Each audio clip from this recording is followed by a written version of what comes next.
If you found out your babysitter was leading a satanic death cult out of your parents' living room, what would you do? She might look like she fell out of heaven, but make no mistake, this chick's the devil. And by the time her victims figure that out, they're pretty much already dead. However, tonight's things are gonna be different. Her little cash cow finally found out about the game she was playing, and he's not about to let her get away with it. Too bad he's also 5'0", totally outnumbered, and apparently lives in a neighborhood full of deaf people. I'm going to break down the mistakes made, what you should do, and how to beat the cultists in The Babysitter. Cole is something of a wuss, even his parents agree. So much so that even at 12 years old, they still hire a recurring babysitter to watch him during their frequent staycations at the local Hyatt. That said, it's easy to see why he wouldn't want to complain about it. This is B,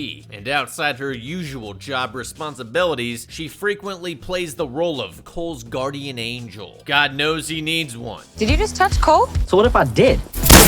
Now get out of here before I run you over, you little pap smear. I'm starting to think he gets himself bullied on purpose. Anyway, it seems the nature of Cole and B's relationship is more than simply transactional. They seem to genuinely have a lot of fun hanging out together, which is why the little dweeb is far from disappointed when he learns his parents are planning some more alone time for later this evening. However, speaking of alone time, Cole's best friend and neighbor Melanie decides to take it upon herself to rain on his parade by asking what he thinks B does after he goes to bed. The way she sees it, there's no way a teenage girl like her would waste the opportunity to have a boy come over for a game of night crawlers without her parents around. I mean, she's gotta be doing something after Cole conks out at 10, right? Well, whatever it is, our hero aims to find out, which is why instead of knocking back the shot of whiskey she offers up as a sleep aid, he discreetly dumps the drink when she's not looking and begins preparations to put his plan into action. Sure enough, roughly half an hour after B puts him to bed, Cole hears the doorbell ring. Sounds like Melanie was right after all. However, what's really going on downstairs lies far beyond anything he could have possibly imagined. At first glance, it seems like nothing more than a stereotypical make-out party with a bunch of hormonal teenagers playing truth or dare. But that all quickly changes once the bottle lands on B.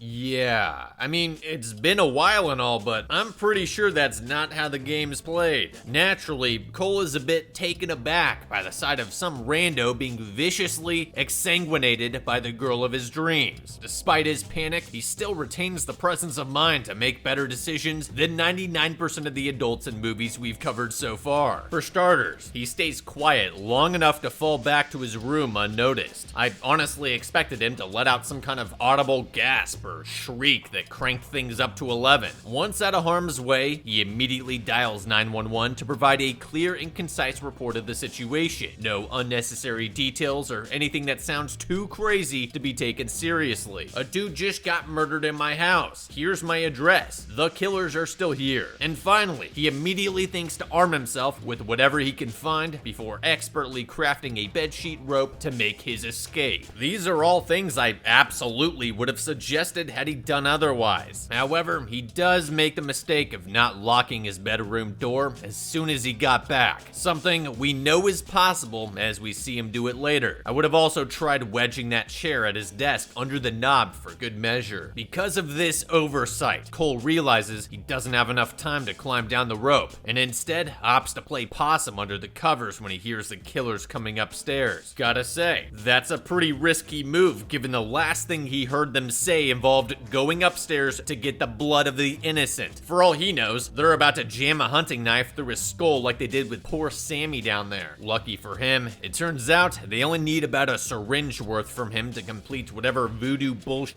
ritual they got going on down there. And while this could prove to be his saving grace, this is where Cole makes his first colossal mistake of the night. Instead of immediately popping out of bed and making a break for it when they've barely even made it down the hallway yet, we should have stayed put and waited for the arriving officers to keep them distracted while we bailed out the window. By all accounts, the danger had already passed at that point. Plus, B made it clear during the extraction that she intends to milk him like a little human blood cow cow thing for quite some time, meaning they'll absolutely want to leave him alive. Ultimately, Cole's failure to play it cool results in him getting caught red-handed right as he's about to escape. And just to make matters worse, it seems all the excitement coupled with a minuscule amount of blood loss was just enough to knock him flat on his ass.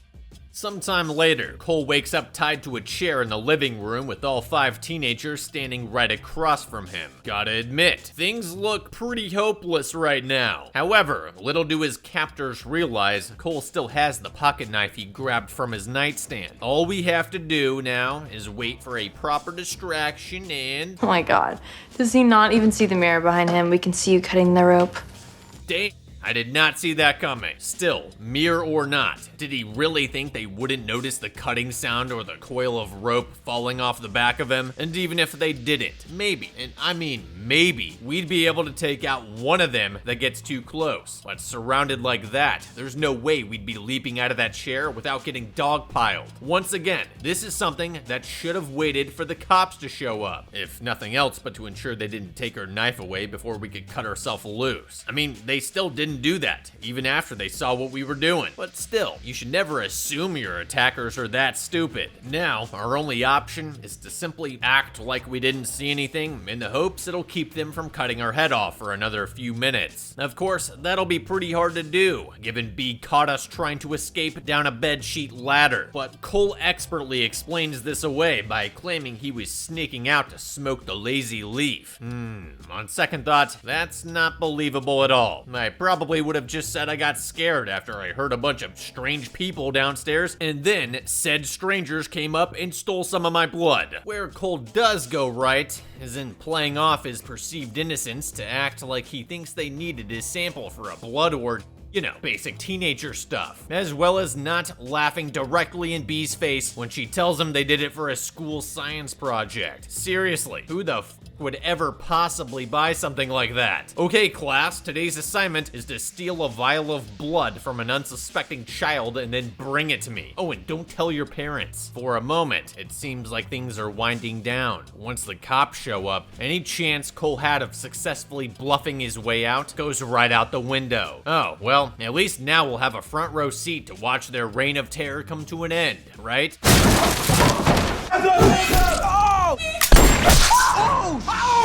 Wow, what a show. No, for real, what kind of rinky-dink police department responds to reported homicide / home invasions with nothing but 2 cops armed with handguns? In an age where deliberate swattings are a regular occurrence, a call like one Cole made should have at bare minimum brought in half a dozen marked vehicles and a 4-stack armed with carbines. Of course, it still wouldn't have mattered if Bald Cop immediately mag-dumped Max the instant he cocked back with that fire poker, as would be SOP in any jurisdiction. At that point, even if B snuck up with that knife to attack the other one, she almost certainly would have got hers immediately after. Still, if these guys just happened to be the first units arriving on scene, they absolutely should have radioed for backup after hearing Cole scream bloody murder, as well as once they came in and saw the totality of the situation. Had they done that, dispatch wouldn't be interpreting their sudden lack of responsiveness as anything other than a serious emergency, nor would they allow several minutes to go by while B and company pump Cole for the all clear. Obviously, the right thing to do in this situation would be to feed them a code so clearly made up that the dispatcher realizes someone else is using the radio. And this is ultimately what Cole tries to do, but having known each other for so long, B immediately recognizes his attempt at deception and forces him to cough up the correct answer. Fortunately, it seems the officer's sacrifice were not entirely in vain. The fallout from the dying man's ND into Allison creates enough of a diversion for Cole to finish sawing through his restraints with the same knife they should have taken away from him like 5 minutes ago, after which he manages to make it all the way back upstairs before the gang can send John in after him. Not sure why literally nobody even made an attempt at grabbing one of the fallen officer's handguns, especially Cole. Even if he couldn't John Wick them all right then and there, they'd have a hell of a time getting to him once he bunkered up inside a bedroom. I'm also not sure why they just send one person after him, given that apprehending Cole is their #1 priority right now. Like, I get the kid might seem like a complete nutter pushover, but it turns out he's actually a little bit stronger than he looks. Okay, well, maybe that was an accident, but it certainly got the job done. With 2 of his attackers down, Cole narrowly makes it down the bedsheet rope with Max hot on his trail. It's pretty clear the scrawny 12-year-old doesn't stand much of a chance at outrunning the high school starting quarterback, but with a little quick thinking, he won't have to. Slick move hitting the garage door opener to make it look like he kept going. Problem is, Cole doesn't take full advantage of this by making a run for it once the coast is clear. Think about it. Right now, Max is running around the property shouting at the top of his lungs, allowing us to monitor his location in real time, meaning all we have to do is break line of sight with this property, at which point there's basically no chance they'll be able to find us. Depending on where Max is, might either bolt across the street or directly into the next door neighbor's backyard. Instead, Cole decides to poke around the garage MacGyver style in search of anything useful, and while I can admire his inclination towards arming himself as well as possible, it's probably not a great idea to linger in the last place Max saw us. Besides, he totally neglects a potentially life-saving resource in the form of Samuel's dead body. No, I'm not suggesting we slit him open and hide inside him like a tauntaun, you sickos. Not yet, anyway. But if you're gonna take a second to look around, it might be worth at least frisking the dude's pockets in case they left his phone on him. And just what does Cole's little loot run turn up? Well, we've got a cordless drill, a can of insect repellent, a Zippo, and some kind of bottle rocket, which for some reason is being treated like it's the holy hand grenade of Antioch. Yeah, I'll make this easy. Ditch everything but the lighter and the raid, so you could potentially whip up a short-range flamethrower. Even then, the bug spray alone would probably suffice as a chemical irritant if aimed directly into their eyes. Other than that, I'd say we try and snag an axe or a pair of hedge trimmers on our way out in case we get spotted. Ultimately, the purpose of the drill is to allow him entry into the crawl space under the house, which would totally make sense were it not for the fact it's so goddamn stupid. I mean, you know they're gonna hear that thing, right? This is where you are. Awesome. The weird one found us. Now we're cornered in the Spider-Verse with no way out that doesn't involve going right past her. And did I mention she has a hunting knife? Even Cole's strat of lying still is doomed to fail from the start, since she'd have to be absolutely brain dead not to check under the one blanket that is clearly covering something. And yet, that is exactly what happens. But of course, just like in his bedroom, Cole has to take a guaranteed win and pit it all away, which he expertly accomplishes by swatting away at a huge spider before Sonia's halfway to the exit. The only good news is that she doesn't stop to get the others before going in for the kill. Guess she wants the satisfaction of doing it all on her own. Whatever the case, she'd better be ready to work for it, because trapped or not, young Coley won't be going down without a fight. Oh, well, it was nice knowing you, dude. I'm joking, of course. Cole was screwed the moment she figured out his hiding place. Even if that rocket had hit her, it's not like it was gonna blow up on impact or anything. It would have just bounced right off her and clattered harmlessly to the ground. Fact is, the only way Cole could possibly get himself out of this mess is if he never crawled in here in the first place. Well, either that, or if the plot gods intervene by leaving a whole bunch of rat traps right in Sonia's path. With his attacker momentarily incapacitated, Cole manages to skirt on by with enough time to screw the grate back on. Even so, I probably wouldn't have bothered. Given how much of a head start we had, we could have easily left the crawl space and broke line of sight before she ever made it out. Besides, we have no way of knowing where Max is right now, and there's no point in trapping her just to get earholed 2 seconds later.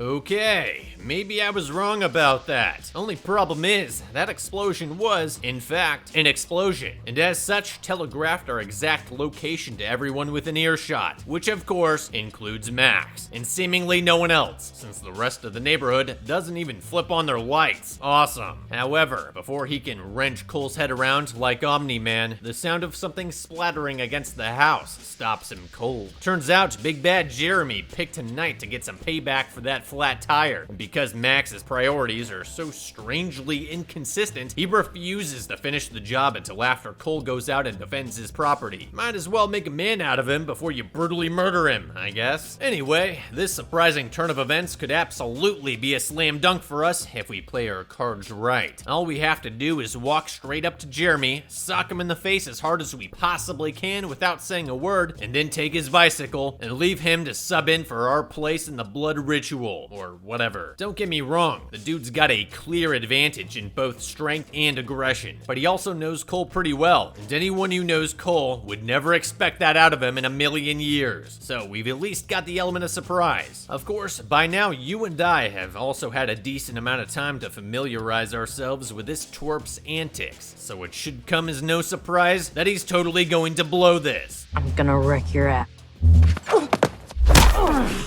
Nice one. For real though, if you were gonna stop and talk to him first, you might as well have led with the part about a psychopath trying to kill you. Obviously, once you go pulling that Billy Jack bullshit, he's not gonna listen to a word you say, which is why Cole's currently looking up at Max with egg on his face. However, whether it's simply out of pity or purely for sport, the shirtless assassin lends Cole enough of a head start to make it up to what's left of the old treehouse. Sure, we might be trapped up here, but there was never a chance of outrunning Max anyway, and kicking out the top rungs of the ladder will make it a lot harder for him to come up after us. Definitely not impossible though. We should try and rip a few of the planks off the handrail and prepare to repel boarders once he finishes spouting off all that menacing bad guy dialogue. Aside from that, I'd be making as much noise as possible up here, in hopes there's at least one person on this block who doesn't sleep with their Raycons in. Where Cole goes wrong here is in his failure to recognize the thick length of rope hanging right off the side of the platform, which of course, Max is going to use to get the drop on him. Seriously, how hard would it have been to pull that thing up once you got up there? Just because you can't climb the rope in gym class doesn't mean no one else can. The good news here is that it seems the treehouse platform wasn't built to handle that much Chad, which leads to some rather interesting results.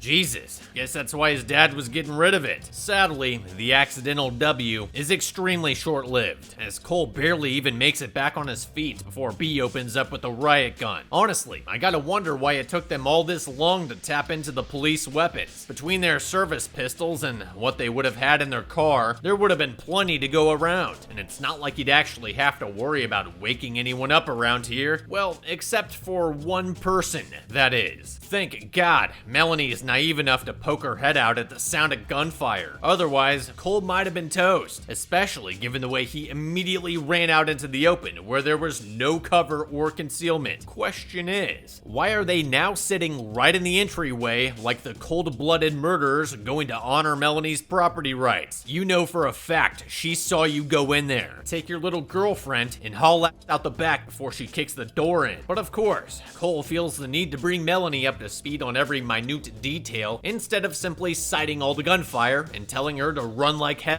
Dumb kids didn't even lock the door, for Christ's sake. They could have at least slowed her down for a couple seconds and cost her a shell or two forcing her way in. Now, all they can do is do-si-do around the home's circular layout in hopes they don't accidentally bump something and get their heads blown off. Lucky for them, B only spends about 2 minutes in there milling around until she ultimately gives up and goes somewhere else. You know, for someone who's facing life imprisonment in the event she fails to contain the situation, she's not putting in a lot of effort. I mean, she didn't even search the upstairs. They're not just gonna come out crying with their hands up because you racked the action. You're gonna have to get up there and drag them kicking and screaming out from under the beds. With the danger finally gone, Cole asks Melanie to call the cops while he lures B back to his house and wait, you're going back? What the f is wrong with you? No, for real, why does this moron insist on shooting himself in the foot whenever he's found a way out? This entire ordeal's just been one step forward, 2 steps back from the very beginning, I swear. If we want to make sure B doesn't come back through and find Melanie, literally all we have to do is take Mel to hide pretty much anywhere else in the neighborhood while we wait for the SWAT team to show up. That's it. Sure, B might have been able to hide the bodies and mop up the blood, but I bet she didn't have time to fix the door frames and unexplode the crawl space. Not to mention the fact the two now missing officers made their last transmission from that location. Oh yeah, there's also the half-dead cheerleader bleeding out on the furniture. Good luck explaining that one. Speaking of which, we'd better make sure she's dead before we turn our back on her. What? I didn't mean check for a heartbeat, Doidle. Take out that pocket knife you had and slit her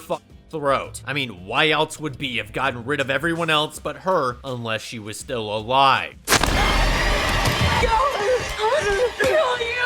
See, this is why you never trust a corpse. Fortunately, this chick is nowhere near the threat level of Max and Sonia, as evidenced by the fact Cole's able to fend her off empty-handed. Although, I'm sure the recent gunshot wound wasn't doing her any favors. Regardless, I gotta wonder why Cole would then proceed to hide behind the counter and toss kitchenware at her instead of taking her head on. All he's doing right now is giving her time to find a weapon, which is exactly what she does. Look at that. Still, just because she grabbed a knife doesn't mean we should immediately resign ourselves to death like this little punk. I tried grabbing that thick cutting board behind me and swinging away as hard as I could. With any luck, she'll get the blade stuck in it and we can go for the disarm. That said, whatever we do, we better do it fast. After all, B could walk in at any second.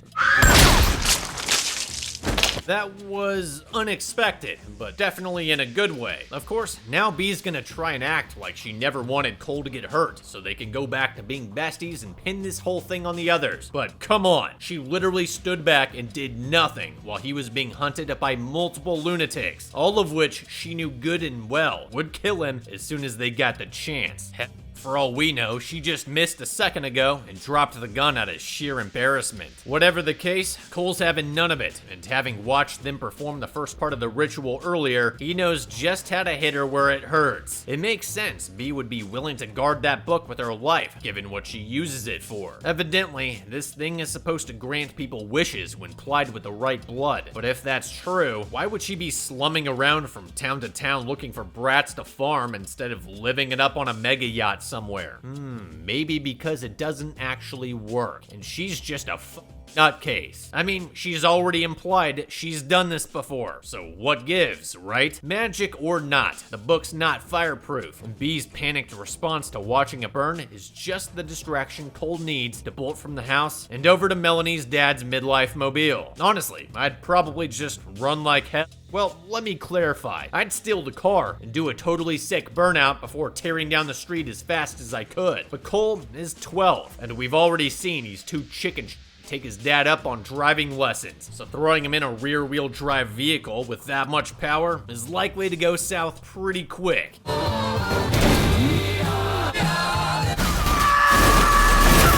Well, we'll just pretend he did that on purpose. And with that, Cole can finally tell his parents he's too old for a babysitter, and the Queen Bee gets the smushing she so rightly deserves. Although, she's definitely still alive. Honestly, it's kind of hard to see how badly injured she is under there, but at least we know she's not getting away with this. Well, probably. In the end, all our main characters made it out alive, and all but one of the members of the Bloodhound gang wound up on a slab somewhere. That said, Cole would have avoided this entire nightmare, and I do mean all of it, had he just hung out for a while after getting his blood taken and waited for a better moment to run away. For that reason, I think the babysitter was beaten. Moral of the story, sometimes it's better to just stay in bed.